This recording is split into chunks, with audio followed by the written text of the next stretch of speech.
Tampil moncer di Liga Belanda, bek kokoh skuad Garuda jadi incaran klub elit La Liga. Legenda Thailand mengaku kagum dengan kiprah timnas Indonesia. Keinginan STY terkabul, penyerang keturunan gabung timnas Indonesia lebih cepat di Piala AFF. Selangkah lagi lolos ke Piala Dunia, Martin Paes malah dibuat bingung fans timnas Indonesia. Lebih moncer di timnas Indonesia, nama Nathan kembali ramai di Liga Inggris. Jadi, simak informasi selengkapnya sebagai berikut.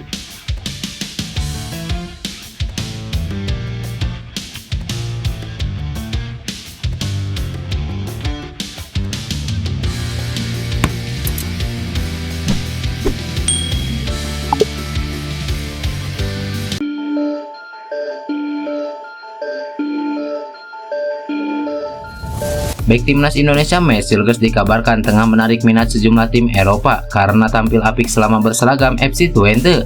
Dikutip dari data Transfermarkt, bek berusia 23 tahun itu menarik perhatian raksasa Belanda dan Italia, yakni PSV Eindhoven dan juga Bologna. Tak hanya itu saja, Matt Silgers juga jadi bidikan tim elit La Liga atau Liga Spanyol. Bukan Barcelona, melainkan Sevilla, klub yang sangat konsisten bermain di kasta teratas Liga Spanyol. Bahkan Transfermarkt mencatatkan Matt Silgers merapat ke Sevilla sampai menembus 50% di periode bursa transfer mendatang. Rumor Matt Silgers ke Sevilla pun menyedot banyak atensi karena sikap Presiden Sevilla, Jose Maria Carrasco, ketika berada di Indonesia. Kala itu Carrasco menegaskan siap membuka pintu ke para pemain timnas Indonesia untuk bermain di Sevilla. Terlebih Sevilla dikenal sebagai salah satu klub La Liga yang punya tradisi kuat dalam mengembangkan pemain muda. Terlihat jelas sepak bola Indonesia sedang berkembang. Timnas Indonesia semakin berkembang di ranking FIFA dan berhasil lolos ke babak 16 besar Piala Asia. Ya, ada kemungkinan merekrut pemain Indonesia. Sebenarnya kami mempunyai tim internasional untuk melihat bakat-bakat terbaik. Salah satunya adalah pemain Indonesia. Semoga dalam waktu dekat kita semua bisa menikmati dan memiliki lebih banyak pemain berkebangsaan itu di tim kami, ungkap Carrasco kala itu. Andai rumor ini terwujud, Matt Silgers akan menjadi pemain Indonesia pertama yang bergabung dengan klub berjuluk Losner Pionenses itu. Kesempatan itu juga sekaligus membuka pintu bagi talenta-talenta Indonesia lainnya untuk bersaing di panggung internasional. Bagi Presiden Sevilla, mendatangkan Matt Silgers bukan hanya langkah strategis di lapangan, tetapi juga upaya memperluas basis penggemar di Asia, khususnya di Indonesia.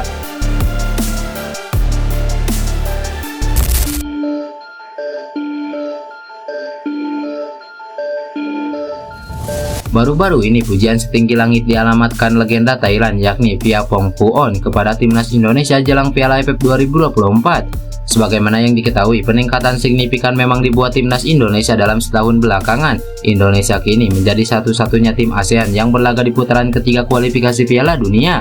Bahkan Indonesia sudah mampu melewati pencapaian poin tertinggi tim ASEAN di putaran ketiga ini. Indonesia pun masih memiliki peluang cukup lebar untuk lolos langsung ke putaran final Piala Dunia, mengingat selisih poin dari peringkat kedua hanya satu.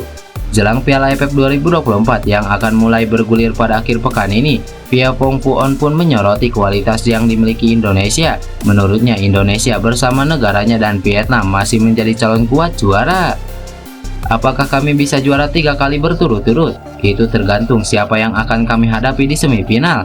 Saya pikir Indonesia dan Vietnam akan menjadi dua tim yang lolos dari grup B. Saat ini harus diakui bahwa Indonesia tampil paling baik di kawasan ini, ungkap Puon sebagaimana dikutip dari Sport 247. Meski demikian, bukan berarti Indonesia kini menjadi unggulan utama di Piala AFF ini. Pasalnya, pelatih Sintayong memilih membawa tim yang mayoritas bermaterikan pemain muda.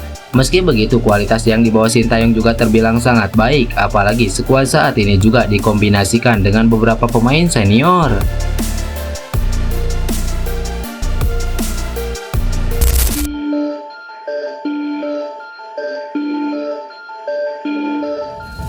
Kabar baik datang untuk timnas Indonesia. Pemain abroad yakni Rafael Struijk bisa datang lebih cepat untuk bergabung dengan skuad Garuda.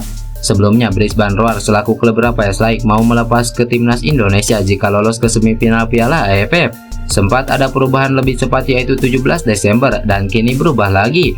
Ketua Badan Tim Nasional Sumarji menerangkan bahwa Rafael Struijk dijadwalkan bergabung dengan timnas Indonesia pada 8 Desember alias sehari jelang melawan Myanmar. Terkait bakal dimainkan atau tidak, semua keputusan ada di tangan pelatih timnas Indonesia Sintayong. Jika memungkinkan, ex pemain Ado Den Haag itu bisa saja bermain. Kemarin langsung saya lapor ke ketum dan ketum berkoordinasi dengan klub. Alhamdulillah tadi siang dari klubnya Rafael memberikan izin agar Rafael bisa bergabung tanggal 8. Jadi tanggal 8 sudah di Myanmar, kalau dirasa perlu tanggal 9 bisa diturunkan. Begitulah informasi yang disampaikan Sumarji.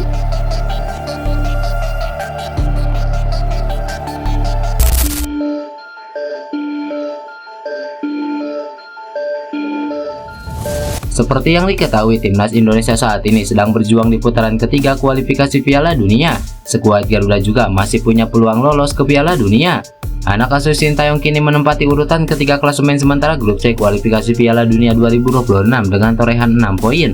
Tim Merah Putih hanya berjarak 1 poin saja dari Australia yang ada di posisi kedua. Jadi kans untuk lolos ke Piala Dunia 2026 secara langsung masih terbuka lebar. Di tengah perjuangan ini, kiper FC Dallas Martin Paes memiliki kebingungan apa yang akan terjadi jika memang timnas Indonesia bisa melaju ke ajang paling bergengsi di dunia tersebut. Meski begitu, Martin Paes percaya diri bahwa skuad Garuda akan meraih kemenangan demi kemenangan untuk mewujudkan mimpi lolos ke Piala Dunia. Ya, kegilaan supporter Indonesia ke timnas sangat luar biasa. Dengan kegilaan seperti ini, hal yang saya bayangkan hanya satu, apa yang akan terjadi jika kita ke Piala Dunia. Supporter kita sangat banyak, loyal, luar biasa. Saya rasa dengan potensi dari timnas dan dukungan yang besar, kita punya kombinasi hebat dan memiliki formula kemenangan. Mudah-mudahan kita bisa lolos ke Piala Dunia. Sebagai Garuda, langit adalah batasan kita sekarang dan saya bangga bisa menjadi bagian dari tim ini, ungkap Martin Paes.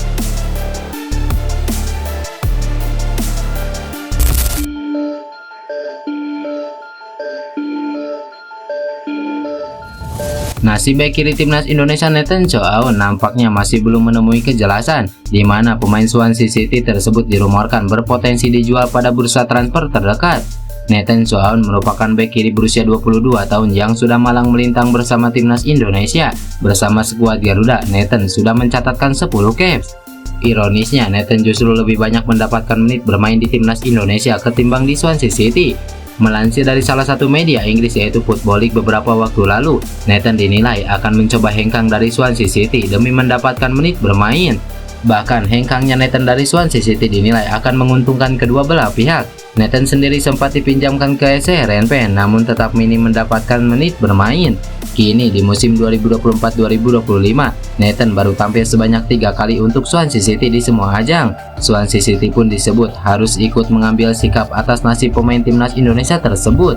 Apabila masih dirasa penting bagi Swansea City, maka opsi peminjaman ke klub lain di Liga Inggris bisa menjadi opsi menarik.